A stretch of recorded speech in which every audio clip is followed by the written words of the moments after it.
Video में बात करते हैं इस्लामिक फाइनेंस से रिलेटेड कि किस तरीके से इस्लामिक मॉर्गेज आप यूके के अंदर रहते हुए कैसे घर खरीद सकते हैं इस्लामिक फाइनेंस के ऊपर। बैंक है जिसका नाम है अल रयान बैंक। पहले इनका ये लोगो हुआ करता था, लेकिन अब जो इनका लोगो है वो ये है अल रयान बैंक का, ठीक है, 2025 का। तो हमने इनके थ्रू घर लिया था, प्रॉपर्टी ली थी। प्रॉपर्टी की उस टाइम पे जो वैल्यू थी वो थी 1,75,000। तो उस टाइम जब हमने लिए थी तो बैंक को हमने 50,000 हमने दिया था, 1,25 बैंक से लिया था। तो उस टाइम हमारे ज़हन में था कि यार कन्वेंशनल मॉर्गेज नहीं लेना है, और पैसे भी इतने नहीं थे कि पूरा लीज़ किया जा सके। तो फिर इसलिए हमने इस्लामिक फ़ाइनेंस को बेहतर समझा, और जितने मैंने उलमा के लेक्चर्स वगैरह देखे उससे मुझे ये आइडिया है कि यार इसको फॉर द मोमेंट आप यूज़ करें। अगर आप पूरा नहीं बाई कर सकते तो कन्वेंशन से बेहतर है फिर भी। तो बहरहाल इस पे काफ़ी हर एक अपना अपना तबसरा है, तो इस पे हम इसकी डिटेल में नहीं जाएंगे। तो बस मैं आपको बता रहा हूँ इस्लामिक बैंक इस तरह यूके में मौजूद है। तो अब मैं आपको थोड़ा सा बता देता हूँ कि किस तरीके से इनका रेंट काम करता है। आप याद रखिएगा, इसकी जो पेमेंट होती है, जैसे नॉर्मली एक मॉर्गेज की जो पेमेंट होती है, इसकी जो पेमेंट होती है दो हिस्सों पर डिपेंड होती है, एक्विजिशन पेमेंट और रेंट पेमेंट। जब आप प्रॉपर्टी खरीदते हैं तो आप प्रॉपर्टी में जब अपने पैसे डालते हैं और बैंक अपने पैसे डालता है, तो बैंक देखता है आपका कितना शेयर था प्रॉपर्टी में, और बैंक का देखो 61% शेयर है, ठीक हो गया। तो अब बैंक क्या करेगा, क्योंकि आप प्रॉपर्टी के अंदर रह रहे हैं बैंक के शेयर के अंदर, क्योंकि आप बैंक के 61% शेयर आपका उस प्रॉपर्टी में है, तो उसकी वो आपसे रेंट चार्ज करेगा बैंक, ये रेंट पेमेंट उसकी है।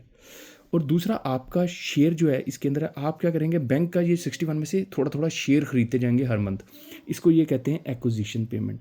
तो अगर आपने जैसे ये पे कर रहे हैं, मंथली पेमेंट आपकी आ रही है 703 पाउंड, तो उन 703 पाउंड में बैंक की रेंट पेमेंट आप बैंक की 544 शामिल है, और आपकी एक्विजिशन पेमेंट पर मंथ की 158 शामिल है।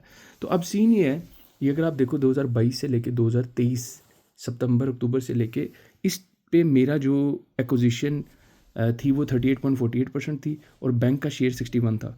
और अगर आप चले जाएं 2025 के अंदर, सितंबर 2025 में, तो आपको पता चलेगा जो बैंक है उसकी एक्विजिशन है 59.26 और हमारी है 40.74, यानी हमारी एक्विजिशन इतनी और बैंक की इतनी प्रॉपर्टी के अंदर शेयर है। तो तकरीबन 2.25% जो है शेयर 2022 से लेके 2025 में 4 सालों में आपके शेयर के अंदर सिर्फ 2.25% इजाफा हुआ है, और बैंक का भी इस हिसाब से 61.52 से गिर के हो गया है, उसका भी तकरीबन 2% उसकी कमी आई है। तकरीबन ये देखो 61.52 बैंक का शेयर कम होके कितना बन रहा है 59.26, जो भी है 2 या 2.5 जो भी है। तो ये है जनाब आपकी सीन। मैंने सारी अपनी स्टेटमेंट्स रखी हुई थी, मैंने कहा आज बैठ के देखते हैं, आपको दिखाते भी हैं कि बैंक की एक्विजिशन क्या होती है और आप किस तरीके से काम कर रहे होते हैं। तो ये है बैंक की एक्विजिशन और आपकी रेंटल पेमेंट, ये दो एलिमेंट्स होते हैं, एक्विजिशन पेमेंट और रेंटल पेमेंट। ये आपस में मिल के आपकी टोटल पेमेंट फाइनल वैल्यू बनाते हैं। और अब आप देखो, जब हम आज 1,07,000 पेमेंट थी जो 2022 से लेकर 23 तक हमारी प्रॉपर्टी की बन रही थी, जो कि 2025 में जाके 1,03,000 बन रही है। यानी टोटल कितना डिफरेंस आया, 4,000 पाउंड सिर्फ आपने बैंक के पे किए, यूँ कह लें आप। यानी 4 साल में आपने तकरीबन सिर्फ 4,000 पाउंड है जो आपका बैंक को आपने पे किया। अभी भी बैंक को आप 1,03,000 ओ करते हैं। तो ये होती है जनाब इनकी कहानी, इस तरीके से चलते हैं। और इनको कहा भी ये जाता है जो इस्लामिक फाइनेंस या इस्लामिक बैंक्स होते हैं वह ज़्यादा आपको चार्ज कर रहे होते हैं कन्वेंशनल बैंक की निस्बत। लेकिन आपका फिर घूम फिर के मसला ये आता है कि उलमा के फतवे अब इसी के ऊपर हैं भाई।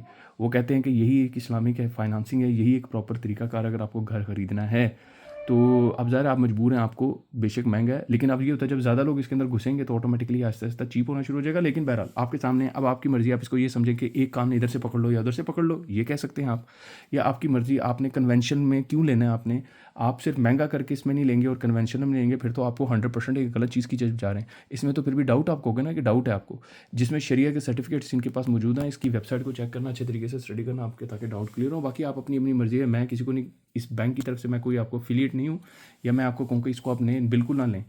अपनी तकवे को देखें, आपको लगता है कि नहीं आपके, तो फिर उसी हिसाब से चलना, ठीक है। मैं आपको कोई प्रमोट नहीं कर रहा, इसको कोई प्रमोशन नहीं है इसकी, मैं तो सिर्फ आपको अपना बता रहा हूँ कि कितना इसकी एक्विजिशन और कितना वो रेंट पेमेंट आपको पर मंथ दो, और 4 साल बाद कितना डिफरेंस आ जाता है, कितना आपका शेयर बनता है, कितना बैंक का शेयर बनता है। बस ये आपको बताया, उम्मीद है आपको समझ आई होगी।